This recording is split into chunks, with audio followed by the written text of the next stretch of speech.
Hey everyone, you are listening to the Going Scared podcast, and this is your host, Jessica Honegger, founder of the social impact fashion brand Noonday Collection. Hi, how are we holding up?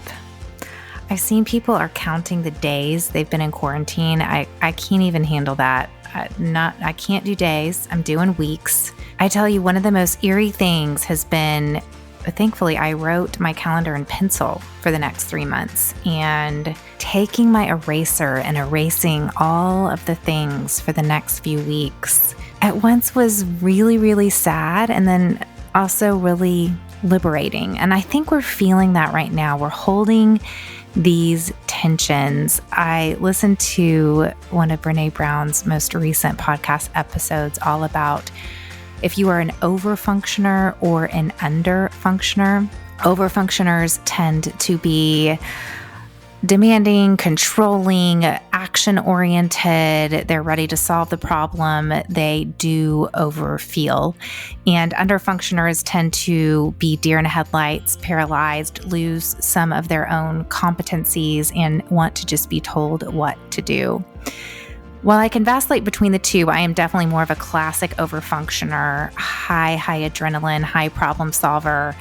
And it hasn't been until this week that I have felt actually in my body and more connected to my heart. So I'm feeling my feelings now, which has been, it's been really good. It's been really good to settle in and feel the feelings. And I think a lot of what has helped with that is just getting back to my normal practices. So I've done 7 a.m. workouts. I have gone to this tree that I usually go to after I drop my kids off at school, and I sit under this tree in my car and I do a lot of contemplative prayer, which is just quiet, just saying quiet truths to myself and just being still. And then I've gotten dressed. I've put on my noonday earrings and jewelry every day this week, and I am feeling, I don't want to say the word normal. That might be a stretch, but I'm definitely feeling like I'm in more of a rhythm. So this whole idea of under-functioning and over-functioning has been something I've thought of a lot as an over-functioner needing to get into a place of calm and get in my body and kind of regulate my nervous system. And I think what helped me on that path was this interview with Jen Gotch. Jen Gotch is the founder of a brand that is so much fun that I love. It's called ban.do. And she's also an advocate around mental health. She was diagnosed with bipolar 2 many years ago, and she has walked this journey in such vulnerability in front of so many people. And one thing that we talk about a lot is that she really let us in during her messy middle. If you go back through her Instagram feed, you will see her filming herself during panic attacks and as she was having nervous breakdowns. And this conversation I had with her was so grounding because she has truly done the work in order to get calm and get grounded and really get rid of fear in her life. So it was a convicting conversation. We actually stayed on an hour after the call just talking, and that really helped to set me on a new path of wanting to regulate my nervous system through all of this crazy chaos. So Jen Gotch is an optimist who believes that bunnies have spiritual significance and longs for the day that she doesn't care what her butt looks like in jeans. She's a visionary, a creative powerhouse, and a mental health advocate. She is ban.do's chief creative officer and #1 fan, and she speaks both openly about her life, the good and the bad, on her Instagram, her podcast, Jen Gotch is Okay, but most recently, her memoir, The Upside of Being Down, is out and available for purchase. It was fun. I actually interviewed her the day after she found out she became a New York Times bestseller, and she writes this book after a lifetime of struggling with mental illness, and says that she learned that it's especially during the difficult times that are precisely the times when you have the greatest opportunities to learn about yourself, your mental health, your brain, and your body. And she truly is a teacher for what we're all going through right now. So it was a gift to get to interview her in the middle of it. I can't wait to see your takeaways from this very rich and also grounding conversation with Jen Gotch.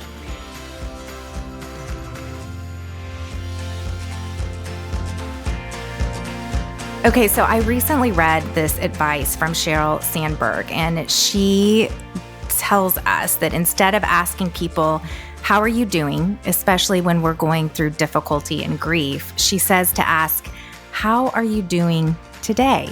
Mm-hmm. And yeah, it's such a nuance that makes such a big difference. And we are both business owners. We are business owners of retail businesses. I own an artisan-made accessories brand based here in Austin. We've got about 50 employees and a warehouse. We don't take on venture capital. Our sales have taken a really big dip. Yep. And I think I'm assuming I know that, you're in a similar situation, and we're just holding these tensions right now. So on one hand, you became this New York Times bestselling author, a huge joy, a rare honor that any author dreams about. And then on the other hand, you've been open. You mentioned last week on Instagram that you're having to make some heart-wrenching decisions in order to fortify the brand that you own, ban.do. So I wanted to ask you, in Sheryl Sandberg's advice, how are you doing today? Well, I feel good, actually. I have very early on just accepted what was. I have found over many years, decades, in fact, of practicing resistance, it actually doesn't work. And eventually you are faced with everything you're resisting. You're basically just perpetuating the pain of not facing it. So I feel fine. Here's the thing I will say. I don't actually own ban.do. I sold it many moons ago. And although I am the chief creative officer and creative visionary for the brand, there are other people right now that are so much deeper in this mess than I am. Like I can't, and honestly, I don't know that I'd be able to say, I'm having a good day today if I was as in the weeds as I used to be. But my role doesn't change the fact that ban.do, like every other business in the world, is, trying to find their footing and just sort of trying to understand what the ground floor is actually going to be. Because I think just based on the conversation I had this morning with our CEO, just like, no way to really know. No, it's crazy. No way to really know. So, and when you don't know, you can't forecast your inventory. We can't do anything. Forecast your inventory. You're kind of screwed. Yeah. Listen, the thing is like, you can't really do anything except for what feels right. And I think like, a lot of the conversation that we had today was like the leadership team at the company, and we're owned by a company that does licensing. So it's basically two companies together, but they're very grounded. And I think in and amongst all of the panic that we have all felt, they're good at like sort of sitting on their hands for a minute to just like make sure that they're not making like knee-jerk reactions, but also moving quickly. And I like said to him today, I'm like, thank goodness for you. And like really being able to be that stable during what is, certainly the most frightening time in all of our careers as business people. So I think you got to just, you got to wrap your arms around something that is solid.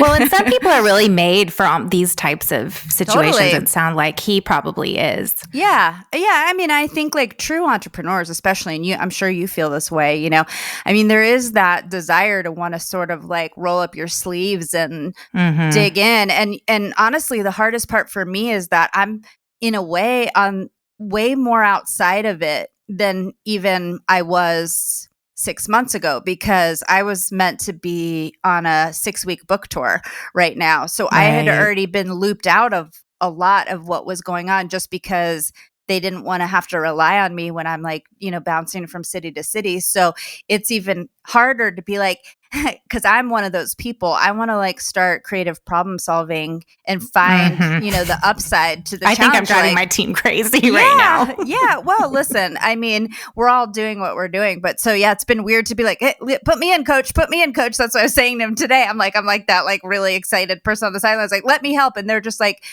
stay in your zone, man. You're doing your thing. It's a good thing. So yeah. You have been so smart, though, about owning your lane and partnering with people that, have different strengths than you, which I want to get more into that. But this series that we have launched is all about resilience. And you talk so much about resilience in your book. You are resilient. And I love how you talk about optimism. I mean, it is crazy. Of course, it's so unfortunate. I have friends launching books during this season, and it's on one hand so heart-wrenching. At the same time, your book is such a message that people need right now in this moment. And you can't help but see that and feel that. And, you say that optimism, you're talking about the ability to see the way out, or at least believe that there will be a way out of difficult times, to know at a cellular level that things will be okay. That sort of optimism is critical to resilience, and you don't fight your way through decades of struggles with mental illness and come out on top without a boatload of resilience. So I wanted first for you to share with us your journey towards resilience. What are some of those key moments that have built resilience in you? What's interesting is I think there are key moments. I also think that there are almost daily occurrences that sort of reactivate the resilience. I'm not one to be great at holding on to or even taking inventory on the things that have challenged me the most, or the least. Like a lot of times when people are like, what are your biggest failures? I'm like, I don't remember. I kind of just moved on. And so that's the interesting part of this book, because obviously it was all about recounting all of those things. But, I will say, there were several times after college where I would hit an emotional rock bottom based on the mental illnesses that I was struggling with, whether they were diagnosed or misdiagnosed or medicated or mismedicated.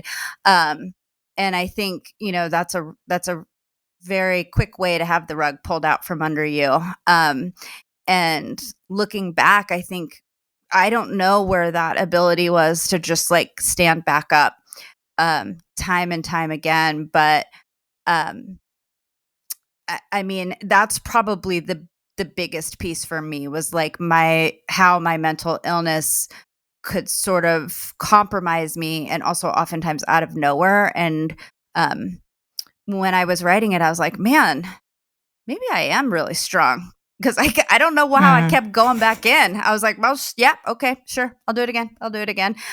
So I think those were the biggest things. I mean, I feel like with like professionally and with business, honestly, it still would be tied to a lot of mental health issues. Like when I felt like I was failing or up against a lot of my biggest obstacles, usually tend to coincide with when I was dealing with a mental health issue too. Well, you say that it was Lauren, and I love your chapter. Can I call you mom? Thank you for putting into words what we've all wanted to say to our therapists. I actually asked her. Her name's Laurel, actually, but Laurel. But yeah, but I did actually ask her at one point. And she was like, no, you can't. My mom didn't like that part. We are just a few years apart, because in some ways I thought, gosh, it was so surprising that it took you that long to find a therapist at the same, or to go to a therapist.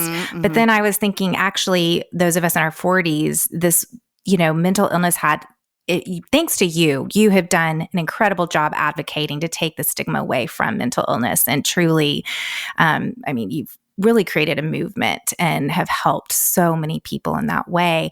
But in your early 20s, there weren't a lot of people talking about that. And so tell us a little more about your journey to Laurel, and what were some of those lessons that you began to learn from her? Sure. Well, like you said, there wasn't, the awareness just was not the same. And so, I grew up in a household with two very involved and attentive parents. So it was not like I was disregarded in any way, but no one was able to identify the things that that I was sort of grappling with as a kid, as a teenager, and even after college. And so it wasn't until I had sort of this minor nervous breakdown that cracked it all open for us, because there was no denying at that point that something was wrong.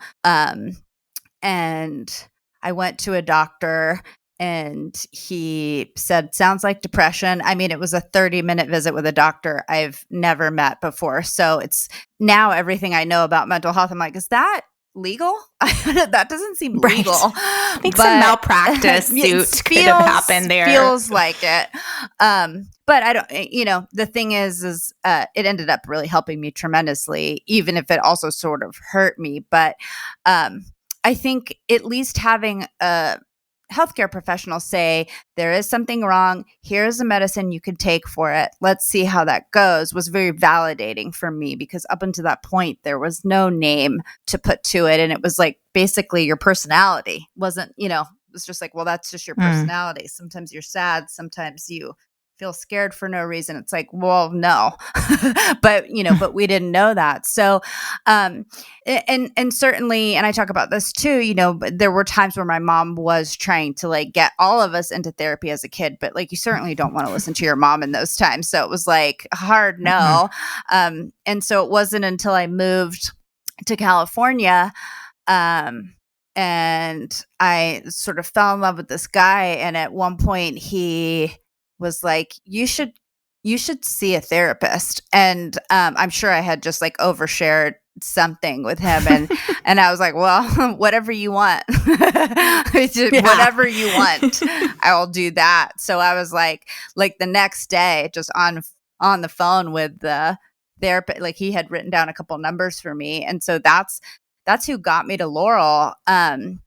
And then Laurel was just incredible because, and the reason why I wanted to call her mom was because, she really was above and beyond just a therapist. She really was like a life coach to me, because at that point I was probably 25. I had no real professional skills, no idea what I wanted to do. Still struggling very intensely with my mental health. Financially, I was being 100% supported by my parents. And she really, and I wasn't that, physically healthy either. It wasn't that I was ill, but I would get the flu a lot. Like I would be taken down very easily, had stomach problems. And she really just took this holistic approach to my wellness. And I think because I'm always so interested in like personal growth, that I must have been like a very great patient for her, which I think kept her engaged, because I was like, yeah, whatever. Like once I feel something working, I'm like, just she's write like, down. oh, I got some work to do. Yeah. And she's like, but this person is listening, because I think the other thing I recognize now is that a lot of people go to therapy, but they're not really ready to receive the news about what they're going to have to even do the work. Yeah. And I've had close relationships with those types of people, and it's not a good thing or a bad thing. But I think I would imagine as a professional, when you see someone whose eyes get really big and they're just smiling at you as they're telling you the work, that you're going to have to do. And I feel like it was probably really not fun for her, but rewarding. I mean, that's what you want, if you go into that field. So she sort of taught me, how to grow up. I really just had missed I'd missed that semester at school. Well, you missed growing up, but you also received so many different diagnoses around mental illness and so many prescriptions later. And you read the book, An Unquiet Mind, a memoir of moods and madness. And that really sent you on a search to get the right diagnosis, an accurate diagnosis. And you were eventually diagnosed with bipolar 2. And as I read that, it was this book that you read that helped you so much at this journey of your life. And then here you are writing a book on mental illness. And it just made me curious. What were some of the hopes that you had for your reader while you were writing this book? Well, I mean, it's not a mistake that that's how it happened. I always held that with me. And not just in that book, but in most books that I read, there's usually a revelation, whether it's small or large. And I think ultimately I had hoped to sort of reflect people back to themselves so that they could read something that I wrote and be like, huh, that sounds like me, or I had an experience like that. And it doesn't just have to be, mental health is the through line through the book, but obviously it talks a lot about business and the mistakes I've made there and the things that I feel like I've done right. And, my relationship with my ex-husband. And, there are so many, it's the beauty of a memoir, sort of like you're able to touch on all of these different things. And I think my hope was ultimately so that people would have those light bulb moments and start to realize things about themselves that they really hadn't connected with. And, I talk a lot about self-awareness and the importance of that, not just in life in general, but like, especially when you're dealing with your mental health and you're dealing with mental health professionals, like they really rely on you to be able to articulate how you're feeling. And it's just such an empowering skill. So I really wanted to lend that to the reader. And then I think lastly, I felt like it's a way for people to feel less alone, struggling in any way, whether it's trying to figure out what you want to do or you're dealing with an undiagnosed mental illness, is hard, and it all feels very singular because the majority of us do not do a good job about talking about our failures. We only talk about our successes. So when things aren't going right, you feel like you're alone. But the reality is you're absolutely not. And I felt like in talking about it very sort of unfiltered, that hopefully that would help the reader. Well, I feel like you definitely accomplished your goals there. Thank you. Okay, I wanted to shift the conversation a little bit. I want to hear you describe in detail your first hair accessory. How when you read a book and you create in your mind what it is, I'm like, what did this really look like? I should send you a picture. It's still in my office. I'll have to break into the office at ban.do because our office is shut down and our key fobs don't work. It is essentially, if you just think about it was like a wire halo we made, and then I wrapped pink satiny sort of ribbon, like a hot pink ribbon around the whole wire. And then I had a couple vintage flowers. I feel like maybe they were like creamy and pink and just absolutely beautiful. And I adhered those. And then I found some velvet leaves, which was like a very common thing in like vintage millinery, which is basically what we were working with, vintage millinery supplies. And I hot glued some of those on there. If you look at the inside of this hair accessory, it was just like a mess of hot glue and weird knots because I don't know how to make things like that. It's incredible that Jamie and I, the two people that were most unprepared to manufacture, were actually making them. But yeah, I mean, it was, and you know what? And then there was a little bit of pink tulle, that like a little poof, like a little cloud sort of that came out the side. Yeah. I mean, it was it was pretty eccentric at the time. I mean, it certainly got some looks, but I mean, I love stuff like that. So you make this hair accessory and you post it on this photo blog, and then your friend Jamie walks out and she's wearing something similar. Yeah, we had been working together. She was assisting me on styling jobs, and we had been asked to make like a daisy chain or something. And I think that must have settled into our consciousness. And so I made mine because my ex-husband and I were going to renew our vows. Spoiler alert, that didn't pan out. And she was celebrating her 30th birthday. And so when she saw the picture of what I made when I posted it on my blog, she was like, hey, I made something that looks just like that. And it sort of sparked something for both of us. And we were like, should we make these and sell them? And I mean, and ban.do was pretty much born in that moment.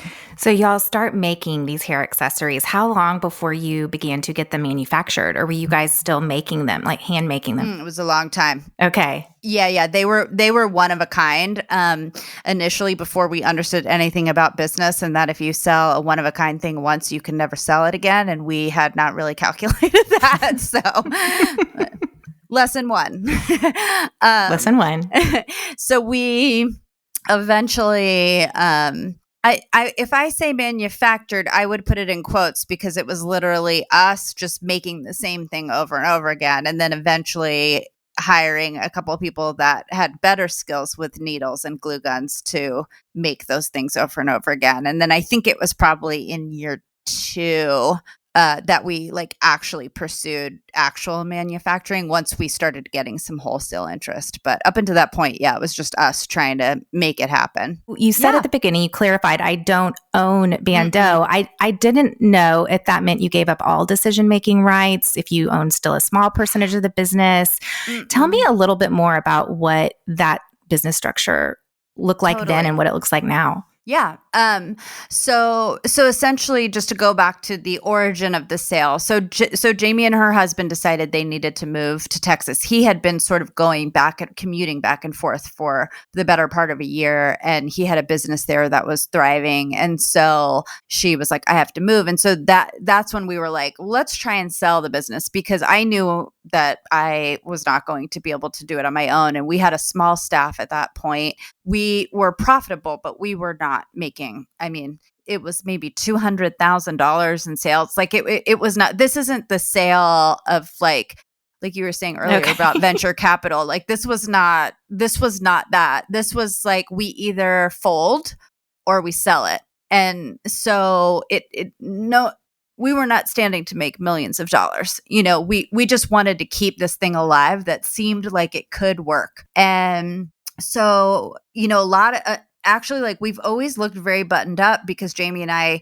really understood photography and styling and all of that. So I think a lot of people, when we put the business up for sale, were very interested, larger companies. And then they would look at our numbers and they're like, okay, thank you. And they're like, they'd come to the office. They're like, this is ban.do. And we're like, yeah, this is it. It's just like a few goofballs in a 500 square foot office they're like, it's like almost like the Wizard of Oz, where you're like, this is the wizard? I don't understand. It's just some guy in a back room.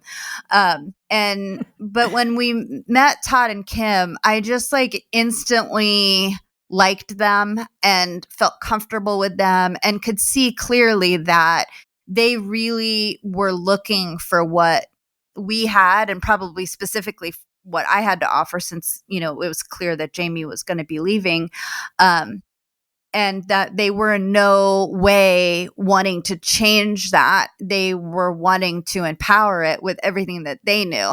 And that was the only scenario in which I heard that and felt like it was actually true.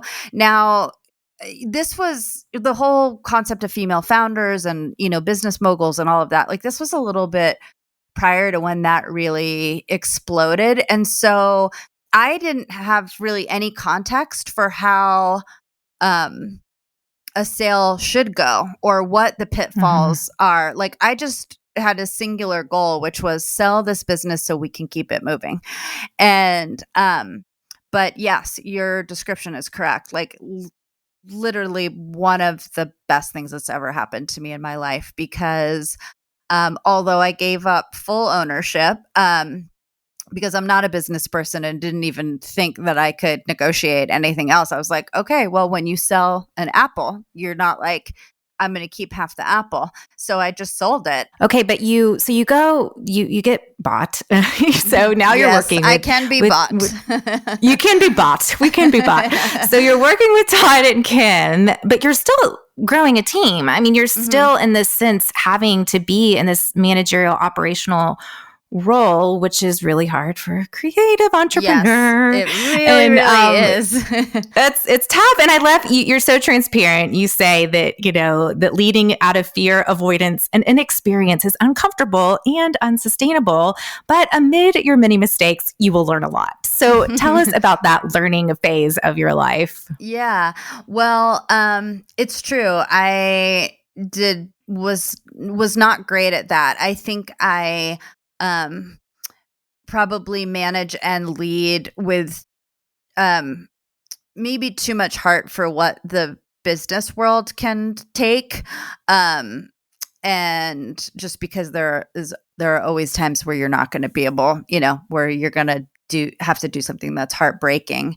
Um, and, I think the first probably 5 years after we sold was like business school, and yes, there were other people helping me, but our parent company is based in Kentucky, so like there still wasn't that many people at ban.do here, and I think it was several years in before I realized like we need someone who's operationally minded, that has some experience on like hiring, growing a team, creating an org chart, um, getting us all onto Drive on Google, because it was just a logistical nightmare with me. Like I think I had a very emotionally engaged team, which, as you would know, is one of the most valuable things you can have. But at a certain point, like when you really want to grow and like become more viable, it has to go beyond that. And that's really, and I mean, my hat was in the ring. I was definitely trying, but what I realized is that, and just like I said in the book, and you read it so nicely, but like, I didn't, the avoidance was that I really still don't really know how to hold people accountable. I would rather be understanding and try and teach them, that rather than say, this was a miss. I'm better at it now. I'm still not perfect at it. And so I think in doing what I thought would be protecting people from pain, inevitably they felt that pain, but they felt it all at once. And that was my fault because I couldn't have those hard conversations. And so, to me, that's sort of the bottom line, and also like I was struggling through a lot of that, with my relationships, with my finances, with my mental health. And that certainly compromised my judgment. And, a lot of times when your judgment's being compromised, you don't realize your judgment's being compromised. So not to say that there were any, I mean, I'm not singular, and my role is not like, I can't really do anything that can't, I'm not making decisions autonomously, but I just think even in my day to day, or just truly how I was managing, I'm making it sound like it was awful. It was obviously really great too, but if we're talking about failings, then I'm going to talk about them. and a lot of them were quiet, and then I think the other thing is like when things started to go really, really well, it was like, well, let's sort of like let that fall into place and like do what you do when that happens, which is like hire more people and like really segment out jobs and create these boundaries and a hierarchy and, lots of things that were not really in line with the DNA of the company, but necessary for growth. But I think we just sort of went into that very blindly and learned so much from that. I mean, it really was very trying. Yeah, absolutely. Well, and you say that it's the difficult times that are precisely when you have the greatest opportunities to learn. And you have a choice to do that though, or not. And you have, consciously, it's mindful. It is so mindful to make that choice to be a learner and to grow. And that's what resilience is. Resilience is being able to get back up. And it's people, you fall when you live a brave life, right? Because when you're risking, you're going to fall a lot. And resilience they have to go hand in hand. Yeah. Well, and I also think it's taking responsibility for your part in any failure. I think because there's so much shame around failure that's what's sometimes hard to do. But the getting back up is certainly paired with like, I had a hand in this, and I'm going to be mindful of that. moving forward, because I think realizing that things aren't happening to you and someone else isn't the one that did it all is really important to feeling very strong and Yep. like owning it, It is so challenging. And I love how real you are about that in this book, which is why I just would love for all of our listeners to read it, because especially those interested in entrepreneurship. I wrote a book that came out about a year and a half ago that, just being real about being completely $1 million over our heads in inventory one year. And, we don't really hear about the messy middles. And you have been we've all seen your transformation over the years if you've just let us into your messy middle. Yeah. I'm so happy to hear you say that about the messy middle, because I remember saying to our PR firm many years ago, I'm like, no one is writing stories about this. We were in the thick of it, and I feel like we were doing a good job of navigating. We weren't winning all the time, but I'm like, no one is talking about this. They're either talking about large companies crumbling or 30 under 30, or, it's like most of us are just in the middle and we haven't struck gold, but we're doing better than we thought we would do. And we're having these struggles that no one is talking about publicly. And I feel like that about my life too. I feel like I'm not, that's why a memoir seemed weird, because I'm like, well, I'm not really there yet. But it's like for some reason that doesn't seem interesting to the media. And in my mind, I'm like, that actually is the most interesting part, because it's achievable for one, and it's commonplace for the other. So I was very passionate about trying to put as much of that of my life in there, because I actually think it's the most relatable thing. And I think these like aspirational stories are wonderful. I've been inspired by lots of other books I've read about success, but it also kind of makes you feel small at the same time. So I was hoping to make people feel the exact size that they are. Well, that's what you do. You do that so well for all of us. We like to wrap up our podcast by asking how you are going scared right now. And what we mean by that is just that we know that courage isn't about fearlessness, but it's about feeling your fear and just moving forward anyway, which I think artists do that all the time. So how are you going scared? Yeah. Here's the thing. Because a couple years ago, I really got very serious about eradicating my anxiety and also the catastrophic thoughts that followed me everywhere, every day.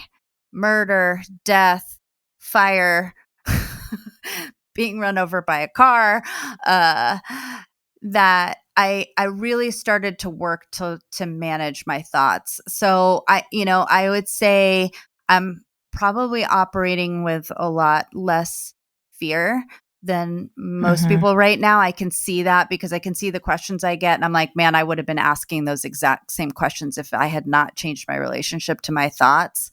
That being said, I really think the thing that scares me the most is just like the health of my family. That's the one thought that will kind of trick its way in, and I know how to usher them out now, but I don't. It's actually sort of taken me back to a very familiar place where I worry about their well-being a lot. Which I have for most of my life, but I had sort of cut that part out. The rest of it, I feel like, is manageable. And so, and if someone was to take ill, I face that one. I face it, but that's certainly the only thing that's giving me true cause for concern. It's so interesting because during this series, when I've asked this question specifically with the people I've been interviewing, we interviewed the oldest survivor of Auschwitz, and then we've interviewed a woman who has had a massive stroke and is now primarily paralyzed. And I don't know if you know Ruthie Lindsay, who's just chronic pain. So, but when I've gotten to this question, it stumps all of. It usually doesn't stump people, but like everyone for this series I think it's because you've had to do so much work in order to be resilient. Yeah. And part of doing the work is getting rid of fear. It really is. It really is one of my top 3 things that really later in my life, or at least very, very heartily into midlife, completely changed me. People talk about that transformation, that as someone who was not necessarily perceived as a fearful person, was living with a lot of that every day, all day. And I just really started to see it getting in the way of my life, and was very passionate about pulling it out. So, and for me, thank goodness I did that work, because to have the business struggling, to be far away from my family, to be releasing a book in the middle of it that I had such high hopes for, and like giving up whatever, and like having uncertainty about money, and all of that. And my story is like certainly nowhere close to like the worst. It's not even close to the middle, but I think I would have turned to dust.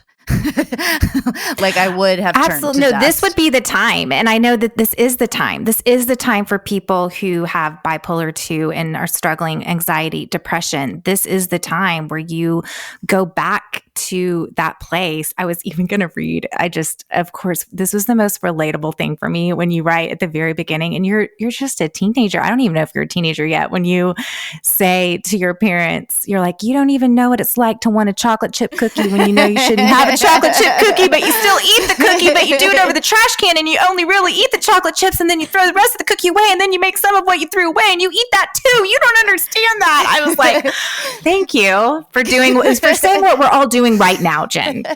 Basically. Yeah, basically, we're having a lot of pantry moments right now. Yeah, I had my own the other night, and I was like, you go in, and you go in hard right now. Like, it's okay. Yeah. So I wanted to end with that, almost with just some tips, which your book is this beautiful work of memoir, and you're going to write another book. And I think I can't wait for almost more of a manual. It's like the grown-up manual that you never got, Jen. That's what we want from you. So Yeah. what are some of those just little tips, those coping mechanisms? You even said that, when you know what to do with those thoughts now, when they start getting out of control, what are some of those things practices that we could lead into? Yeah. So, that's, basically a huge part of mindfulness. And so to me, the first thing is just becoming aware. Like, truly what I mean by awareness of your thoughts is like, you're not necessarily generating those thoughts. We have never been taught that. People are starting to talk very openly about that, but you don't have to own those thoughts if you don't want to. And they come from a mechanism in the mind that was basically there to incite fear, because you were actually in danger when you were a caveman and there were, lions that could eat you. You needed your mind to be like, run now. The mind doesn't know that is not the case anymore. So it just, churns out worst case scenarios at will. And we're convinced that that's correct, because we're not really taught differently. So to me, like, understanding that is like, and saying that's not me. A lot of people will say, personify that voice as someone else, so that you can start to deal with it as someone else. Because if someone came to your house and started telling you all these awful things about yourself, about the world, about your future, you would not invite them in ever again. You would be like, I don't like that person. So that's where you start, and then in paying attention to them, it's already gets very interesting, because in doing that, you're creating some distance between your thought and your physical and emotional reaction to that thought, which usually there's no space, right? Especially with those of us with anxiety. Those that do not have anxiety are struggling with it now. They're just learning what anxiety is, but it's basically thought to reaction. And it's an uncomfortable physical reaction, and then it sort of just cycles. And so to be able to start by just putting a second or two and like observing it, rather than being like I have to do something. This means something and I have to do something. Those things really, really were what helped me set me on my path. And then I think beyond that, it goes more to discounting it, to thanking your thoughts, but for ultimately trying to protect you, but reminding them you're not in any danger in this moment, because most of the time, I mean, all we have is the current moment. And most of the time we're not in danger. When you're really in danger, your mind's not going to be thinking at all. Your body's going to take over and try and protect you. So unless you're that, you're dealing with perceived danger and outcomes that you have no guarantee will happen. And so I think that when you can start to like actively refute that, that's even further. And then beyond that, so then you're quieting your mind, which a lot of people told me and promised me in the books they wrote and the one-on-one conversations, like eventually your very noisy mind will just quiet like a still lake and you won't believe it. And I was like, yeah, right. And then one day I was like, holy shit, it's quiet. It works. I can't believe it works.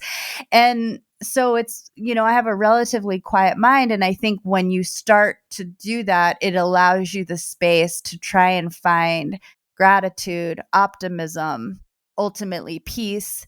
And that feels so much more comfortable because it truly is our natural state that you start to feel very motivated to stay there when we've all really we've become very comfortable in the other state because anxiety has become such a communal thing that we can like, I have it, you have it, and like I get that, I'm part of that. But I think, the idea of sort of communing over this other thing and being like, that's what it should be, I'm just here to say it's completely possible. And if there are people listening that have followed me for a long time, they've seen the videos of my anxiety attacks. Yes. And that was not a one-time thing. That was a very common occurrence for me. And I don't know. Sometimes I said to a very wise woman that has helped me a lot over the last few years, I was like, I'm waiting for the other shoe to drop. Like, I don't know why I'm not on the floor like I was in those videos, given what's going on. And she's like, you may never have that again. So hopefully that is inspiring and not intimidating. And it does not happen overnight, but if you don't start, you won't get there. And now is we have so much time to practice that. Like I was able to do it because I was writing a book, and when you're writing a book, you don't write all day long. You're lucky if you can eke out a couple hours a day. So I had a lot of time with my thoughts, and I practiced this.